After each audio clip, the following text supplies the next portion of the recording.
ever wish you had more time? Who hasn't, right? But what if that wish, for like immortality actually happened? What would it actually cost us, though? That's what it's kind of what we're diving into today. And we've got these poems and lyrics from a distant planet that, well, they had to deal with that exact question. Yeah, and it's not just about like living forever, is it? Right. These sources, they don't just tell us about that. They paint a picture. And it's a picture of a society that's totally different, like changed completely, just from getting rid of death. And now they have to deal with what happens when you get what you wished for, when you get that perfect world, that utopia. Yeah. Okay. Let's get into it then.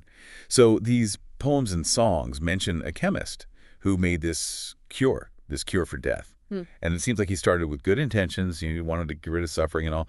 But then, well, things kind of go sideways. Yeah. It's interesting, right? How the story looks at what happens, like the unintended consequences when you mess with something like death, something so fundamental. Right. What's fascinating here is how, like, it explores the idea that maybe he messed up. The chemist, he starts as this hero, a savior, right? And then he's eaten up by regret. He realizes he screwed up this balance, this natural order. The poems even mention he goes into exile, like he can't even deal with it. Yeah. Especially when it comes to this soul fire, whoever that is. Soulfire. Yeah. Yeah, the poems definitely hint at like a tragic love thing there. Sure. But before we get to that, I'm stuck on this cure becoming a problem, What was it actually like, immortality, for the people on this planet? Yeah, it wasn't all sunshine and roses, that's for sure. Not the utopia you'd think. Right. We see overpopulation, not enough resources, and the big one, the power. It all changes. The poems talk about these saviors, right?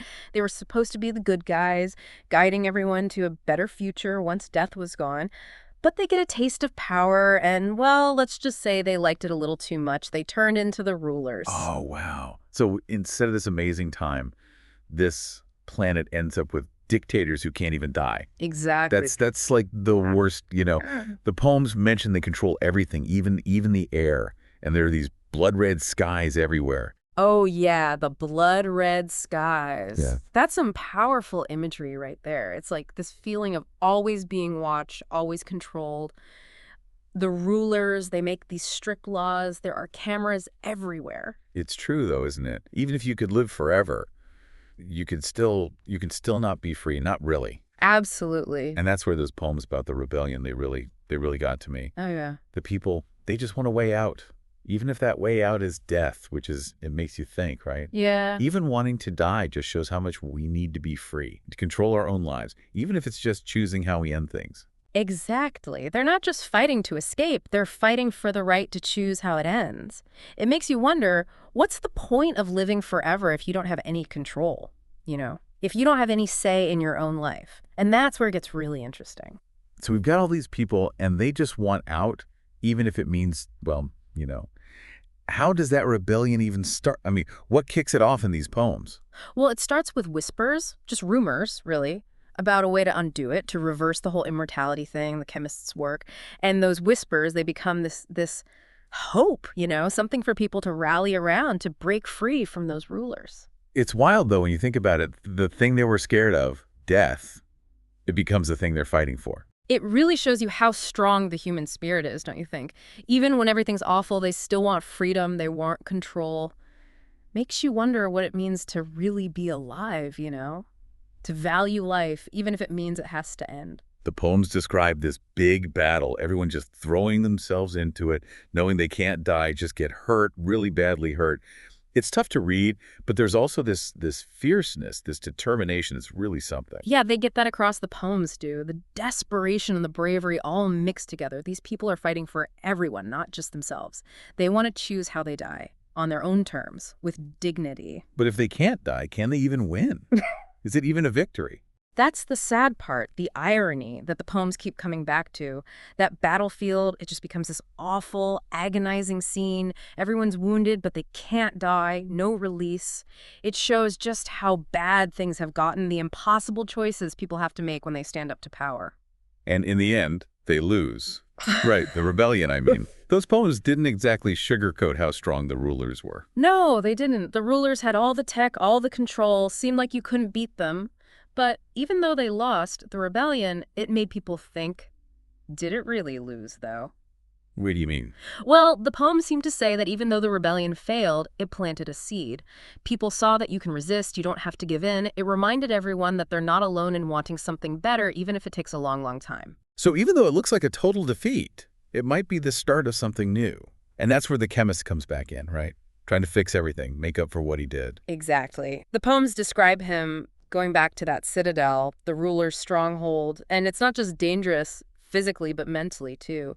He's facing his past, all the mistakes. Oh, right. He's the one who designed all those security systems, the ones that mess with your mind, right? With the voices, the hallucinations. It's like he's fighting against his own intelligence, all the bad stuff he created, even if he didn't mean to.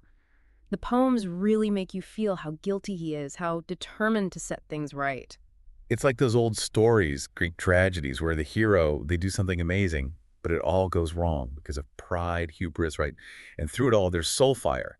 He keeps thinking about her, this woman he loved. It's really beautiful and sad how they keep coming back to that. Even in this messed up future, people still need love, still need to connect. It's like that love for soul fire is what keeps him going, right? Like he has to fix this, not just for everyone else, but for her too. Yeah, totally. It makes him a much more interesting character, I think. He's not just fixing some, like, science experiment gone wrong. It's like he's trying to get back something he lost, you Yeah. know? That balance that he messed up. Right, right. And in the end, he actually does it. Gets to those weather systems, the things that spread that cure in the first place. He does. And the poems make it sound so hard, but like every step of the way, he's fighting not just the citadel itself, but his own past, you know? And then he releases it, the antidote, and death comes back to the planet, but Yeah. but at a cost. A big one. The poems don't hide that at all. They talk about the rulers, those guys, they're holed up in their fancy places, and they're freaking out. They realize it's over. They're going to die too, even with all their power. No escaping it. Wow. Talk about getting what's coming to you, huh? Hmm. What about the people, though? The ones from the battle, the ones who were stuck, hurting because they couldn't heal. What happens to them when death comes back? That's where the poems get really, really interesting, kind of beautiful even. They say the battlefields, they become peaceful. Like death coming back is this release from the pain. It's intense, but it's like even in dying, there's balance again. Things are made right. Man, Yeah. makes you think about how, like, what we think is peaceful depends on what we're used to, right? If all you've known is pain, then yeah, death could be a good thing. Absolutely. And the people who are left, the ones who lived without death, they've got a lot to figure out. Can you imagine having to learn about grief, about mourning, all those things we do when someone dies? They never had those. It's heavy.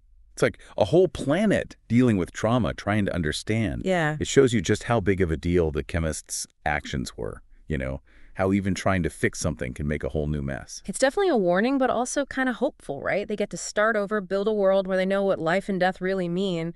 They can learn from what happened. Yeah, they can.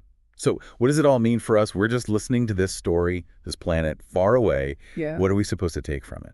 I think it's about how we see death, what we're willing to do, even with good intentions, and what it might cost. Makes you think about how precious life is, that we should make the most of it. The poems don't give easy answers, but they make you ask the big questions, the tough ones, about what it means to exist. Oh, they don't give easy answers, that's for sure. It's a lot to process. Well, on that note, I guess we'll wrap up this deep dive. We visited a world that found immortality and then had to find peace in death coming back. If this got you thinking, and I bet it did, check out the poems and lyrics for yourself. We'll link them in the show notes. Until next time, keep asking those questions, and we'll keep diving deep into them with you.